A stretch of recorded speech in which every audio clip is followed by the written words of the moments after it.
day for you? What have the emotions been like learning of Woody's being deceased? Yeah, obviously he was a really important person in my career and in my life.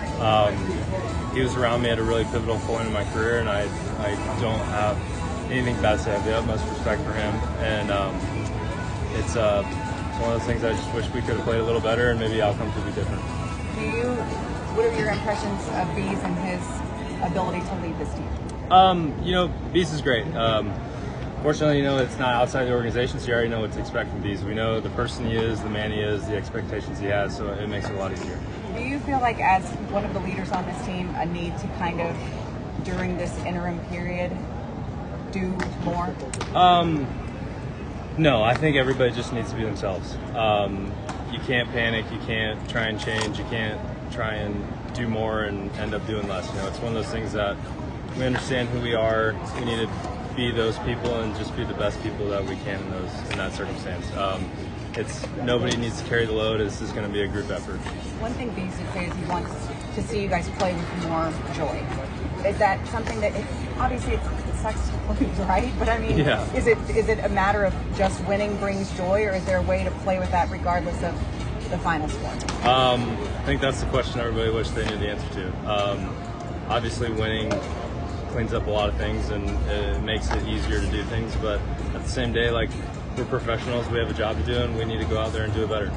Well, like you mentioned, you and Chris had a relationship when you got here. How difficult is it knowing that you made a 10-year commitment and he's not going to be here past the first year of that? At the end of the day, he was a manager and I'm a player.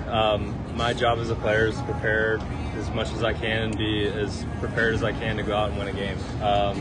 That's kind of regardless of who the manager is, and that's what I have to do now. Chris Young and JD mentioned that maybe the team wasn't preparing the right way or prepared enough. Do you have any feelings that you guys weren't ready to go every night? No, I have no comment on that. I think Woody cared a lot about who we are as people and our preparation, and that was a big influence I think he had on our clubhouse. Whether how it was perceived or not, that's not my kind of answer for it. Have you texted or called Woody since the news? Yeah, I have reached out. Hey, Corey, managers get fired. I mean, it just happens, right? Losing the business. Happen, managers get fired. Whoever ends up as the permanent manager for you, does this team need more additions in order to win? I mean, what do you mean? Is this team good enough to win as constructed? I think you always are looking to improve. That's something that you're never going to stop. Whether it's personally improve, the team improve, I think you're constantly looking for improvement. How much do you think a manager affects the outcome of one-run games, since that seems to be such a storyline with this team? For JD, you talked about building momentum in the next year. What does building momentum in the next year look like to you this season? Showing up and being ready to play and playing better. We definitely had our fair share of mistakes, and I've tried to learn from them, and it's just trying to constantly do that.